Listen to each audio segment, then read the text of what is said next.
एक दिन करे पांडु सुत युधिष्ठिर श्रीकृष्ण को पचारती वचन मधुर।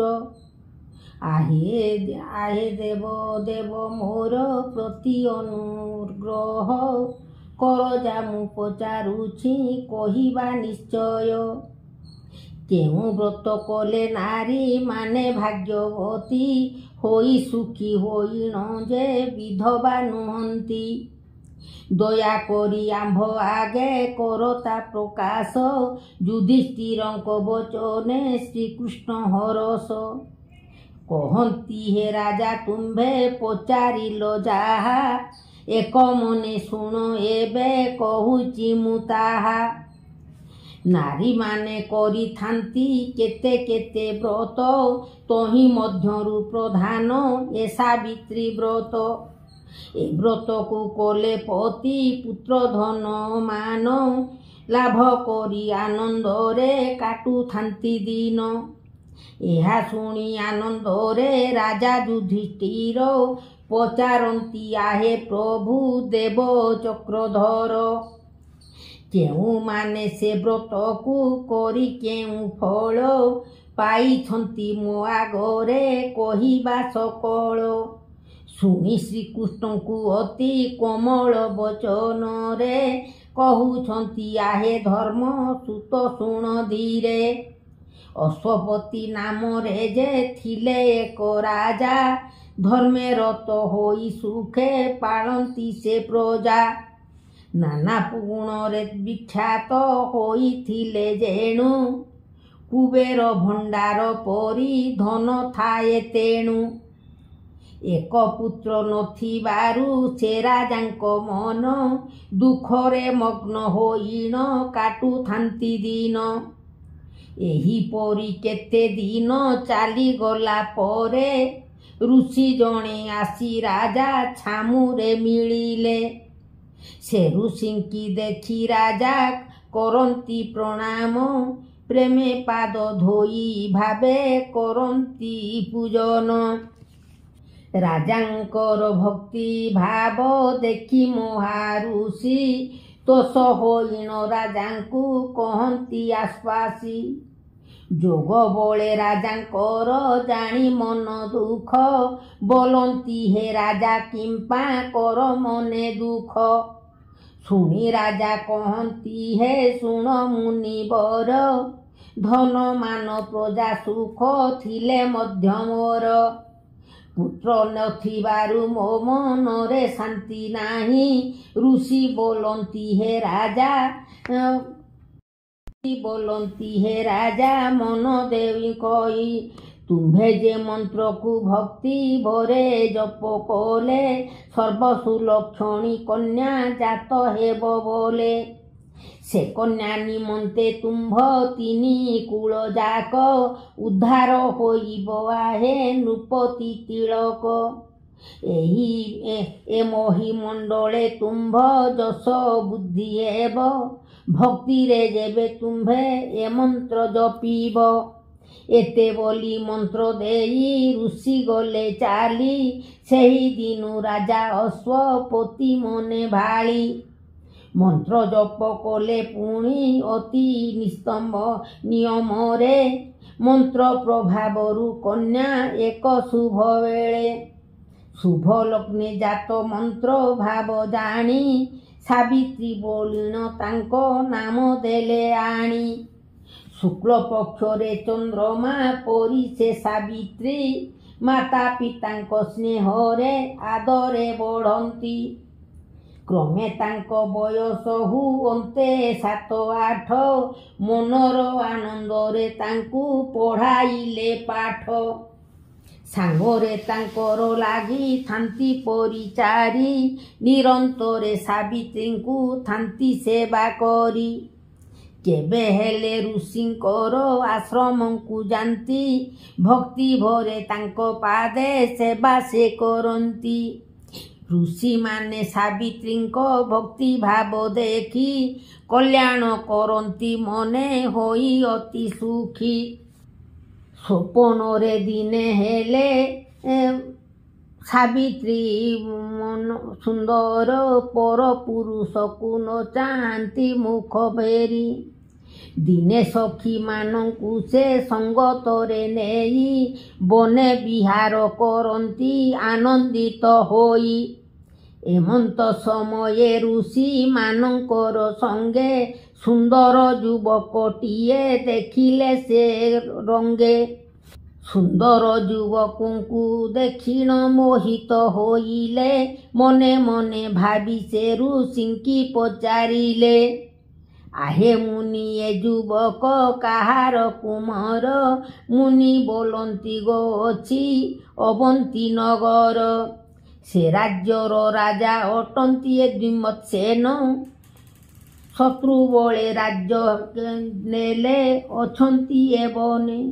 ସକୁଟୁମ୍ବ ଘେନି ଏହି ବନେ ବାସ କରି, ଏହି ସତ୍ୟବାନ ପୁତ୍ର ଅଟଇ ତାଙ୍କରି।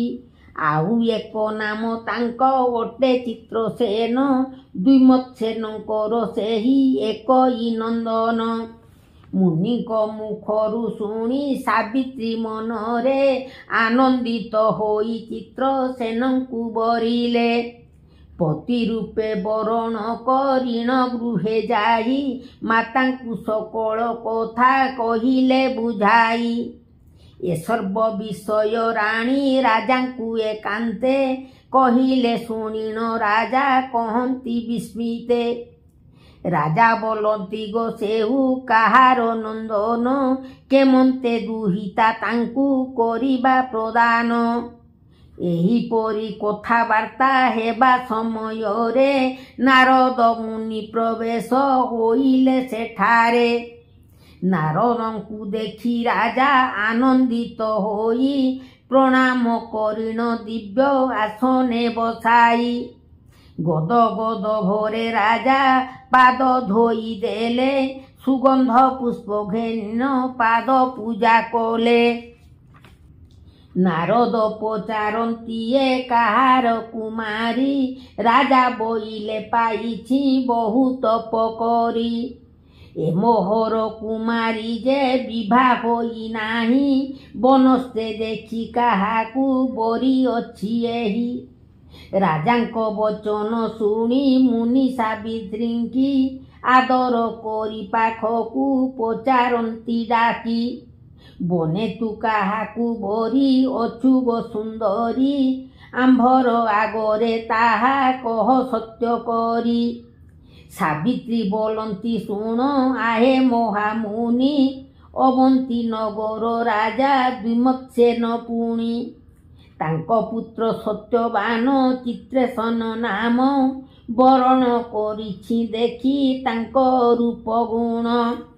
ମୁନି ବୋଇଲେ ଗୋ ଅଶ୍ୱପତି ଦଣ୍ଡଧାରୀ, ଦ୍ୟୁମତ୍ସେନ ଚକ୍ଷୁହୀନ ହେବାରୁ ତାଙ୍କରି। ଶତ୍ରୁମାନେ ଆସି ତାଙ୍କ ରାଜ୍ୟ ଲୁଟି ନେଲେ, ତେଣୁ କରି ରାଜା ଆସି ବନେ ବାସ କଲେ। ସେହି ରାଜା ସର୍ବଗୁଣେ ଅଟନ୍ତି ନିପୁଣ, ମାତ୍ର ଏ ବିବାହେ ନାସ୍ତି କରୁ ଆମ୍ଭେ ପୁଣ। ସେହି ସତ୍ୟବାନର ଯେ ବରଷେ ଆୟୁଷ ଅଛି, ପୁଣି ଏ ବିବାହେ ନାହିଁ ସୁଖଲେଶ। ତେଣୁ ଅନ୍ୟ ସ୍ଥାନେ ବିଭା କର ନରପତି, ଏହା ଶୁଣିଣ ପିତାଙ୍କୁ କହିଲେ ସାବିତ୍ରୀ। ଆହେ ପିତା ସେ ପୁରୁଷ ବିନା ମୁହିଆନ, ପୁରୁଷେ ବରଣ କେବେ ନ କରିବି ଜାଣ। ଆନକୁ ବରିଲେ ମୁଁ ସତୀ ଦୋଚାରୁଣୀ, ହେବି ଗୋ ଭାଗ୍ୟ ଯେ ଥିବ ଭୋଗିବି ମୁଁ ପୁଣି। ମୋ ଭାଗ୍ୟେ ଯା ଲେଖା ଥିବ ସେ ଫଳ ଫଳିବ, ମୋ ମନ କାମନା କେବେ ଅନ୍ୟଥା ନୋହିବ। ସେ ସତ୍ୟବାନକୁ ମୋତେ କରନ୍ତୁ ପ୍ରଦାନ, ସାବିତ୍ରୀଙ୍କ ଠାରୁ ମୁନି ଶୁଣି ଏ ବଚନ। ମହାସନ୍ତୋଷ ହୋଇଣ ବୋଇଲେ ସାବିତ୍ରୀ, ଧନ୍ୟ ତୋର ସତ୍ୟପଣ ଧନ୍ୟ ତୁ ଗୋ ସତୀ। ଅହି ସୁଲକ୍ଷଣୀ ସହୁ ଭାଗ୍ୟବତୀ ହୁଅ, ପତି ସଙ୍ଗେ ରହି ସୁଖେ ଦିନ କାଳ ନିଅ। तोर मन वांछा सिद्धि हेउ गो सुंदरी निश्चय यशस्विनी हेबु कही तो पचारी निज धामे गले तहु राजा अश्वपति विभार जोगाड़ मान कराइले झटती नानादी उत्सव करी नगर मंडाई सत्यवानंकर पिता आगरे जणाई सत्यवानंकु सावित्री कले क प्रदान आनंद होइले देखी ऋषि मुनिगण सावित्री को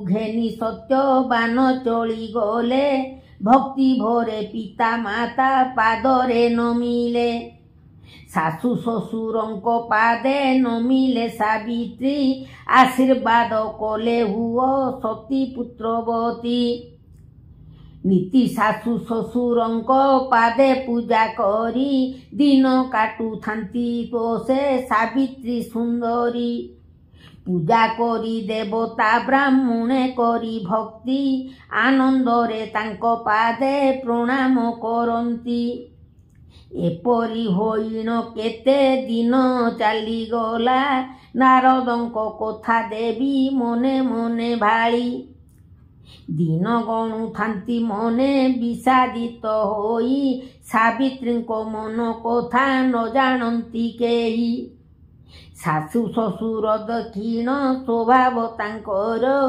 अति आनंदित होई करंती विचार देखो राजांकर केड़े ओलिओल झियो केते दुखे अछि बोली बोही जाए लुह ज्येष्ठ मास कृष्ण पक्ष अमावास्या दिन सत्यवानंको आयुष होइला संपूर्ण एही कथा को सावित्री थांती हेतु करी क्रमे पतिंको आयुष जाउअछि सरी रात्र पाहिले तो ज्येष्ठ मास कृष्ण पक्ष अमावास्या दिन आसी होइब प्रत्यक्ष एकथा भावी सावित्री गणु थांती दिन सत्यवानंको आयुष होइब संपूर्ण निश्चय मोर पतिंकर विजोग होइब एकथा भाविन सावित्री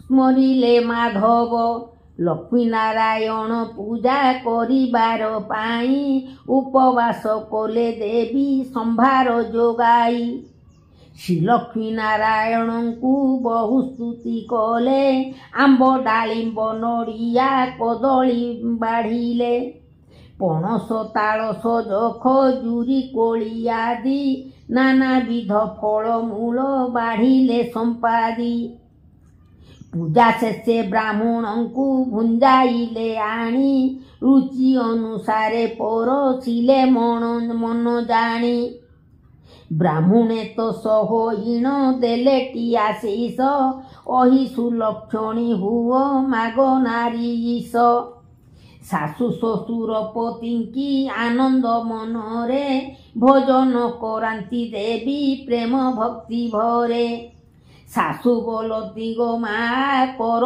तू भोजन उछुर हेउछि बेल न कर विमन सावित्री बोलती माग पाळिछि मु व्रत आदि दिन शेषे मुग पुंजीबि नियत एते कही सासुंकु से प्रबोध करिण क्रमे द्विपहर आसी हेला अवसान सत्यवान पिता मुख चाहिण कहिले आहे पिता काठ फल मूल नाही हेले जाउछि मु बन को आनिबि शीघ्र करी एहा शुणिण सावित्री मनरे विचारी मरण स्थान को धाता कढ़ाउछि पथ करम लेखन केबे आन नहिबत एते विचारिण देवी सासु ससुरंकु विनय होई कहंती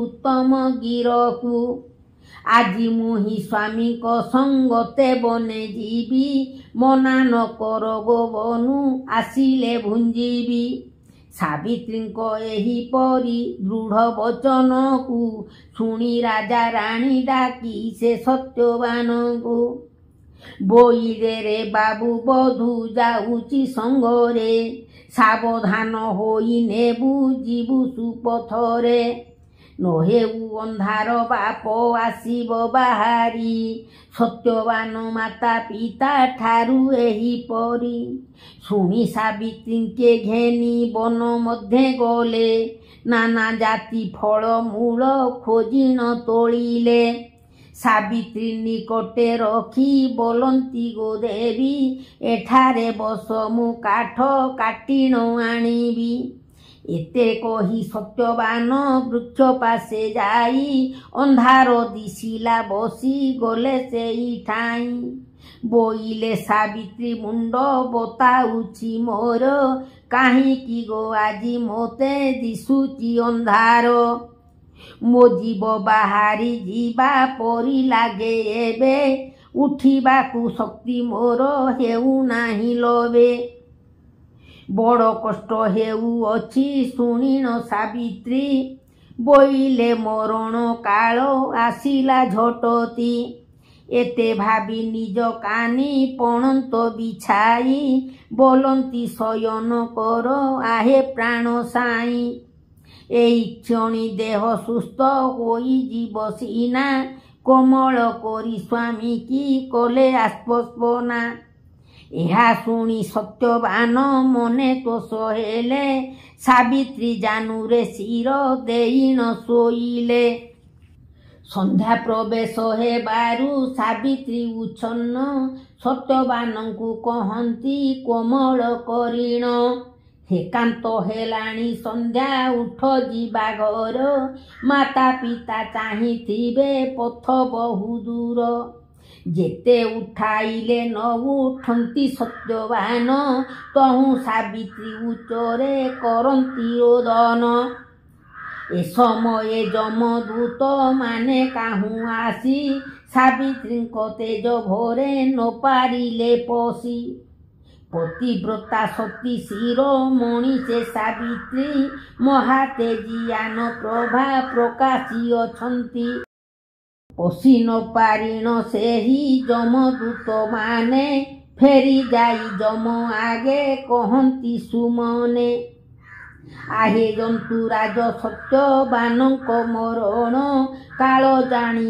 ଆଣିଗଲୁ ତାଙ୍କର ଜୀବନ ତାଙ୍କ ପତ୍ନୀ ସାବିତ୍ରୀଙ୍କ ମହାତେଜ ଭରେ ପଶି ନ ପାରିଲୁ ଆସି କହିନୁ ନିର୍ଭରେ ଦୂତମାନଙ୍କ ମୁଖରୁ ଏ ବଚନ ଶୁଣି ସାବିତ୍ରୀ ପାଖକୁ ଯମ ବିଜେ କଲେ ପୁଣି ଜାନୁ ଉପରେ କାନ୍ତଙ୍କୁ ଧରି ମହାସତୀ ଅତି ଆରତରେ ଦେବୀ ରୋଦନ କରନ୍ତି ସାବିତ୍ରୀଙ୍କ ବିକଳ ଦେଖିଣ ଜନ୍ତୁରାଜ ବୋଲନ୍ତି କିମ୍ପାଇଁ ମାଗ ହେଉଛୁ ଅଧୈର୍ଯ୍ୟ କାହିଁକି ରୋଦନ କର ଆକୁଳ ହୋଇଣ ଜନ୍ତୁ ହେଲେ ନିଶ୍ଚେ ଦିନେ ଜନ୍ମ ହେଲେ ନିଶ୍ଚେ ଦିନେ ହୋଇବ ମରଣ ଯେତେ ଦିନ ପାଇଁ ଜୀବ ଭବେ ଆସିଥାଏ ସେତେ ଦିନ ପୂର୍ଣ୍ଣ ହେଲେ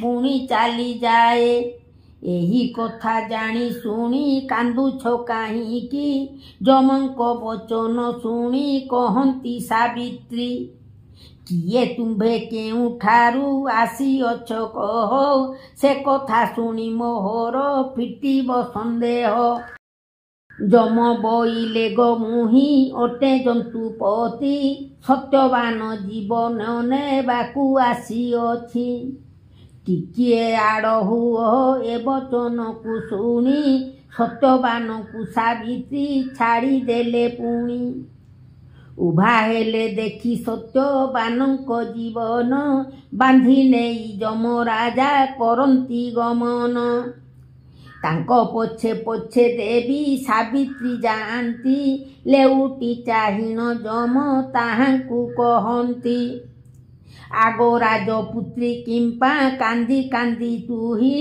କାହିଁକି ମୋ ସଙ୍ଗେ ଆସୁ ଘରକୁ ନ ଯାଇ ଏହା ଶୁଣିଣ ସାବିତ୍ରୀ ଦିଅନ୍ତି ଉତ୍ତର, ଆହେ ଜନ୍ତୁପତି ଶୁଣ ମୋ କହିବା ଗିର।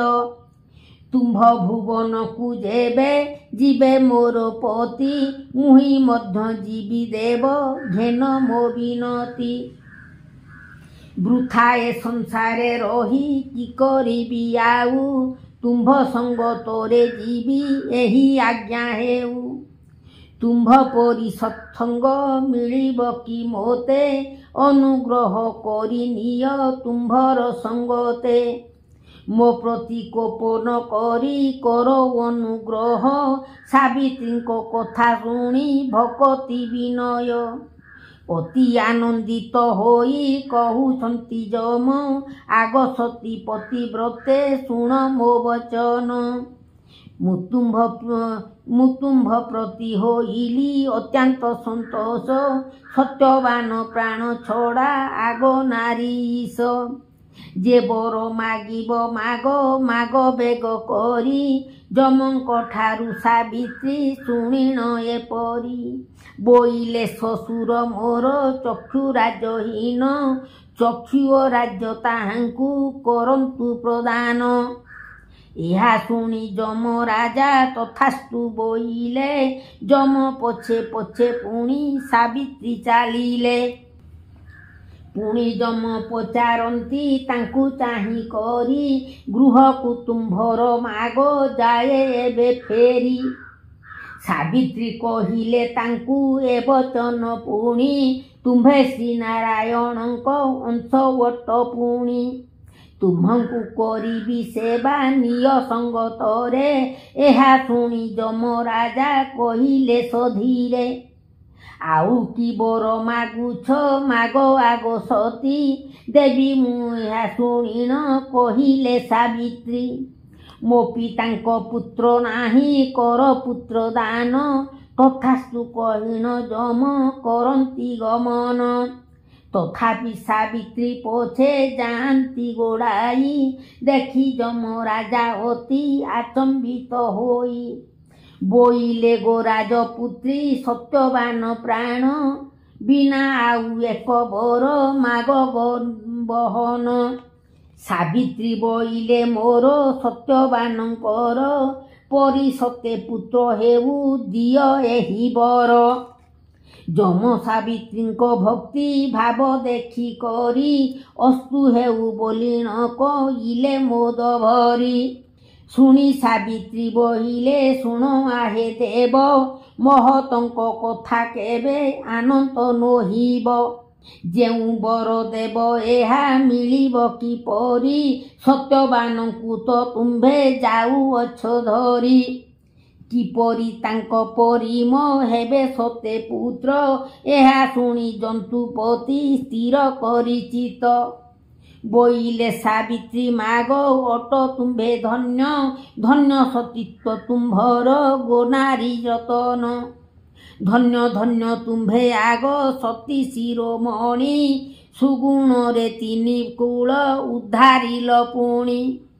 ବିନୟ ଗୁଣରେ ମୋତେ କରି ପରାଜିତ, ଅକ୍ଷୟ କୀର୍ତ୍ତି ମର୍ତ୍ତ୍ୟରେ କଲୋ ବିଖ୍ୟାତ। ଯୁଗ ଯୁଗାନ୍ତରେ ତୁମ୍ଭ ନାମରେ ବିଖ୍ୟାତ, ହୋଇ ରହିବ ଗୋ ମାତା କହୁଛି ମୁଁ ସତ୍ୟ। ଜ୍ୟେଷ୍ଠ କୃଷ୍ଣ ଅମାବାସ୍ୟା ଦିନ ତୁମ୍ଭ ନାମ, ନିର୍ମଳ ମନେ ଯେ ନାରୀ କରିବ ସ୍ମରଣ। ସାବିତ୍ରୀ ବ୍ରତ କରିବ ହୋଇନ ସୂଚିତ, ଜନ୍ମେ ଜନ୍ମେ ସାଧି ସତୀ ହୋଇବ ନିୟତ। ପତି ପରାୟଣା ଧନବତୀ ପୁତ୍ରବତୀ, ହେବ ଅନ୍ତେ ହୋଇବ ଗୋ ବୈକୁଣ୍ଠ ପ୍ରାପ୍ତି। ଏତେ କହି ଯମ ରାଜା ସତ୍ୟବାନ ପ୍ରାଣ, ସାବିତ୍ରୀଙ୍କୁ କରେ ନେଇ କଲେ କବର୍ପଣ। ସେଠାରେ ଯାଇଣ ଦେବୀ ପ୍ରବେଶ ହୋଇଲେ, ସାବିତ୍ରୀ ହସ୍ତରୁ ଜୀବ ବହନେ ଚଳି ଗମିଲେ। ସତ୍ୟବାନଙ୍କ ପିଣ୍ଡରେ ପ୍ରବେଶ ହୋଇଲେ, ତେଣୁ ସତ୍ୟବାନଙ୍କର ଚେତା ଆସି ହେଲା। ନିଦ୍ରାରୁ निद्रारू उठिला प्राय उठिले सत्वरे सावित्री मुखकू चाही कहिले आदरे आग प्रिय केते रात्र होइलाणी आसी किंपा मते उठाई न देल शुभ्र केसी पिता माता मोर केते हेउथिबे दुखी केमते अंधारे जीवा आग चंद्रमुखी सावित्री बोइले शोईथिबा लोकंकर निद्रा भांगिबारे दोष लागई अपार किपरि भांगंती निद्रा जानी शुणी करी आजी रात्र कए वृक्ष मूले रही करी काली सकाळे गृहकू करिबा गमन सावित्रीଙ୍କ ठारू एहा शुणी सत्यवान बोइले आग प्रिये मु आजी रात्रे बोलुछंती आग प्रिये मु आजी रात्रे गोटिए स्वप्न देखिली शुण सुचितरे जमो आसी मते बांधी घेनी जाउथिला तुम्भे ता पछे गोड़ाई जाउथिल भला बहुत विनय करी ए मोर जीवन आनिली एपरी स्वप्न देखिली मु पुण सावित्री बोइले ता निश्चय थिब होई से आड़े सत्यवानंको पिता दुखी होई अति व्याकुल होइण भावंती मनरे बधु संगे घेनी पुत्र गला तो बनरे नो आसिला किंपा बने पड़िला विपत्ति आखि की तो दिशु नाही जीवी केउ कति कि बुद्धि करिबी बोली करुछंती शोक पाखे थिबा ऋषि माने बुझांती अनेक कहूँ कहूँ आखि तांको दिशिला बहन देखिण समस्ते अति आनंदित मन बोलंती मंगल हेब आहे नरपति शोक न कर आम्भंकु ए दृश्य हेउछि ऋषि मानंकर ठारू ए वचन शुणी धैर्य धरी मने स्थिर कले राजा राणी प्रभातरु सत्यवान सावित्री संगरे गृहकू आसिले देखी मुनि माने धीरे कल्याण करिण सर्वे कले जय जय सही दिन हेला बन सुमंगलमय माता पिता देखी अति आनंद होइले केउठारे थिल बोली सर्वे पचारिले शुणी सावित्री सकल कहिले बुझाई शुणी मुनि माने सर्वे आनंदित होई अंतरिक्षे व्यापी गला धन धान्य बाणी अंतरिक्षे व्यापी गला धन्य धन्य बाणी धन्य तु गो राज जेमा सती शिरोमणि धन्य ऋषि आशीर्वाद धन्य बुद्धि तोर धन्य धन्य तु ही धन्य पिता माता तोर मृतपति जियाइलु तोर भाग्य बळे पिता ओ पुत्रिक कूल रक्षा कलु हेले शशुरे रखिलु राज्य चक्षुदान करी तो परी सती साधवी नाही तिनी पुरी ए व्रत करिब जेहु नारी शुभ मने ताहार मंगल हेब आग बरानने एमते केतेक दिन तहु गला बही राजा रानी को आनंद के पारिब कही ज्येष्ठ कृष्ण पक्ष अमावास्य आसी हेला सावित्री को मन आनंद रे पूर्ण हेला प्रातः काल जानी उठी बेगे स्नान कले लक्ष्मी नारायण पूजा द्रव्य संपादिले घर लिपा पोछा करी मुग बतुराई पाट पतनी पिंधिले आनंदित होई ताल नड़िया खजूरी आदि जे पणस आखु कदली आदि फल जे नाना जाति पुष्प पादे अलता लगाई पिंधि नुआ लुगा सब आयोजन कले करिण अलगा लक्ष्मी नारायण पूजा करी आनंदरे घृत दीप जाली देवी बसी सुचितरे नाना विधि भोग देई करी बहु स्तुति भक्ति भरे विभोर जे होइण सावित्री बोलती तुम्भ प्रसादे होइली मु धन्य तुम्भे एका दिन बंधु दुखीर जीवन तुम्भे अनाथर नाथ दीन जन बंधु कृपा सिंधु बाना उड़ा उच्च कृपा सिंधु एमंत कही सावित्री पूजा शेष कले लाख बरत चढ़ाई परिक्रमा कले लाख बरत पिंधिले निर्मल होइण आशीर्वाद पाई देवी आनंदित मन गुरुजन मानंकु से ओळगी होइले